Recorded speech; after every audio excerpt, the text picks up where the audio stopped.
जय श्री राधे, जय श्री श्याम। आज हम बड़ी ही सुंदर एक कथा वर्णन करने वाले हैं। वो कथा है रामायण की। रामायण के एक ऐसे पात्र की जिसको आप सभी जानते ही होंगे। आपने रामायण सुनी भी होगी, देखी भी होगी, पढ़ी भी होगी। तो रामायण के वो पात्र हैं सुपर्णखा। तो सुपर्णखा का विवाह किसके साथ में हुआ, उसके पति की मृत्यु कैसे हुई, किस कारण से हुई, आज इसके बारे में हम वर्णन करते हैं।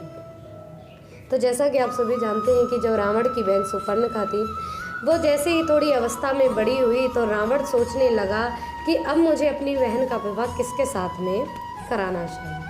रावण मन में विचार कर रहे थे कि नारद जी को बुलाया और नारद जी से पूछा कि प्रभु मेरी इस बहन का विवाह किसके साथ में होगा, इसे कैसा वर प्राप्त होगा।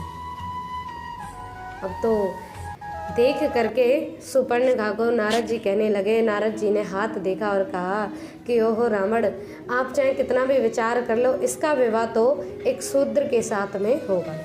रावण क्रोधित हो गए, नारद जी पर क्रोध करने लगे, कहने लगे आप कैसे मुनि हो और मेरी बहन का विवाह एक शूद्र के साथ कैसे हो सकता है। मैं राजा हूँ और ब्राह्मण कुल से हूँ, इतना विद्वान हूँ, तो मेरी बहन का विवाह मैं कैसे किसी शूद्र के साथ कर सकता हूँ।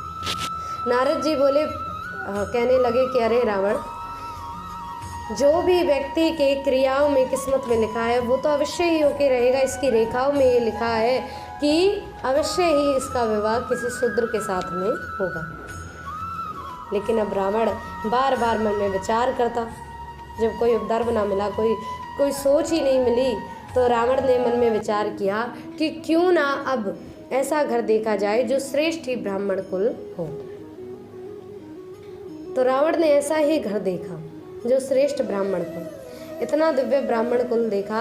अब उस कुल को देख करके उसकी संतान जो बिल्कुल ही सुपर्णखा के योग्य थी, अब उस ब्राह्मण कुल को देख करके अब तो उस ब्राह्मण से बात करी कि आपके पुत्र के साथ में हम विवाह अपनी बहन का कराना चाहते हैं।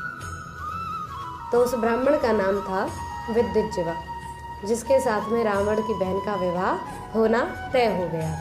अब विद्युज्जीवा के साथ में जब रावण की बहन का विवाह हो गया तो सुपर्णखा का विवाह जब विद्युज्जीवा के साथ में हुआ तो अब रावण ने नारद जी को बुलाया और कहा कि महाराज देखो, आप कह रहे थे किसी शूद्र के यहाँ मेरी बहन का विवाह होगा, आप खुद विचार करके देखिए, मैंने इतना श्रेष्ठ ब्राह्मण कुल ढूंढा है।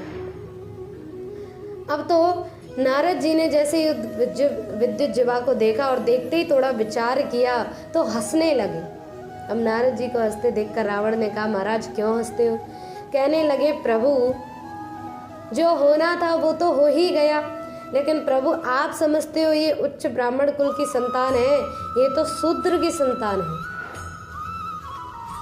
तो रावण को क्रोध आया। रावण ने कहा कि मैंने ब्राह्मण कुल में विवाह किया, ये शूद्र की संतान कैसे हो सकते।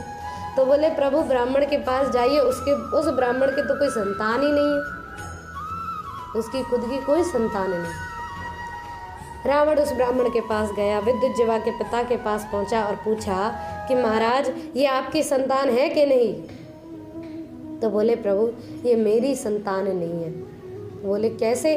कि प्रभु मैं तो जब यमुना स्नान करने के लिए गया प्रातःकाल तो मेरी कोई संतान नहीं थी। मैंने सूर्यदेव से प्रार्थना करी कि प्रभु आप कैसे भी करके मुझे एक संतान प्राप्त करा दीजिए।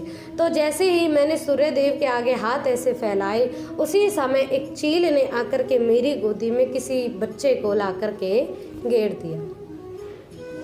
जैसे ही उस बच्चे को ला कर के मेरी गोदी में गिरा तो मुझे मालूम हुआ कि सूर्यदेव ने ही मेरे लिए दिया है। तब से मैं इसे पालन पोषण कर रहा हूँ। तो प्रभु मुझे ये ज्ञात नहीं है किसकी संतान है। अब उस चील के पास जाकर रावण ने प्रश्न किया। उस चील ने कहा कि प्रभु मुझे तो ज्ञात नहीं, लेकिन मैंने उस घर से जाकर के इस संतान को उठाया था। अब जाकर के देखा तो अब चील के कहने से उस घर के पास गए और उस घर में देखा कि इस घर से जाकर के मैंने इस संतान को उठाया था। उस घर में प्रवेश किया तो वहाँ से पूछा कि आपका स्वरूप क्या है। तो रावण ने चील से पूछा कि तुमने इस संतान को किसके घर से उठाया था। तो कहने लगे, प्रभु मुझे ज्ञात नहीं कि ये किस स्वरूप का, किस काष्ठ का है, लेकिन प्रभु मैंने तो इसे कौंटिक नामक राज्य के किसी घर से उठाया था। प्रभु मैं आपको वहाँ ले जा सकती हूँ। चील जब रावण को उस कौंटिक नामक राज्य में लेकर के पहुंची और वहाँ उस घर में जाकर के रावण ने पूछा कि प्रभु आपका क्या स्वरूप है, तो उन्होंने बताया कि प्रभु हम तो शूद्र हैं और हमारी एक संतान को कोई चील उड़ा करके ले गई थी।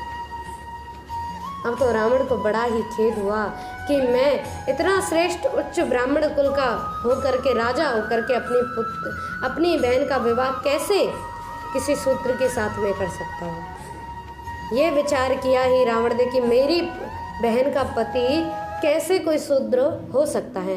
रावण को इतना क्रोध आया कि रावण ने स्वयं ही उस विद्युत जीवा के शीश को काट दिया। अपनी बहन को स्वयं ही रावण ने विधवा कर दिया। अब सुपर्णका को ये बात पता चली तो सुपर्णका भी बड़ी क्रोधित हुई। दौड़ी दौड़ी अपनी भाभी के पास गई, मंदोदरी के पास गई, तो मंदोदरी ने दासी से कहलवा दिया कि जाओ सुपर्णका से कह दो कि हम विधवा का मुख नहीं देखा करते। दासी ने जैसी जाकर ये बात कही तो सुपर्णका ने भी कहा कि भाभी कोई बात नहीं, आज आप मेरा मुख नहीं देखती हैं, मैं भी अब आपका मुख उस दिन देखूंगी जिस दिन मैं आपको अपनी जैसी बना दूंगी। जिस दिन आपको मैं अपने जैसी कर दूंगी उस दिन मैं आपका मुख देखूंगी। सुपर्णका वहाँ से चली गई। अब सुपर्णका रोती भी जाने लगी। ये तो सुपर्णका को ज्ञात था कि ये तो स्वयं प्रभु श्री राम हैं, लेकिन फिर भी प्रभु श्री राम के आगे भेष बदल करके आई थी, इस रूप से भेष बदल के, क्योंकि जानती थी कि रावण का उद्धार तो केवल प्रभु श्री राम के हाथों ही हो सकता है। इसीलिए सुपर्णका ने वो सारी लीला रची, प्रभु श्री राम के आगे आई, रावण को जाकर के सीता की सुंदरताई के बारे में व्याख्यान किया, इत्यादि लीला रची। और जब रावण का वध हुआ तो मंदोदरी से आकर के कहा कि भाभी अब तो आप मेरा मुख देखोगी। मंदोदरी को अपने वचनों पर बड़ा ही खेद हुआ। तो ये सारी लीलाएं तो दिव्य रूप से पहले ही लिखित थी कि ऐसी सारी लीलाएं होनी ही है। वास्तविक और भी राम जी की गुप्त कथाओं को जानने के लिए, ऐसी अन्यत्र लीलाओं को जानने के लिए जिनसे हम अभी तक परिचित ही नहीं हैं, तो ऐसी अन्य लीलाओं को जानने के लिए हमसे जुड़े रहें और आप आनंदित रहें, प्रसन्न रहें, श्री राधे राधे का नाम भजते रहें और दिव्य भाव से इन सभी कथाओं को श्रवण करते रहें। जय श्री राधे, जय श्री श्याम।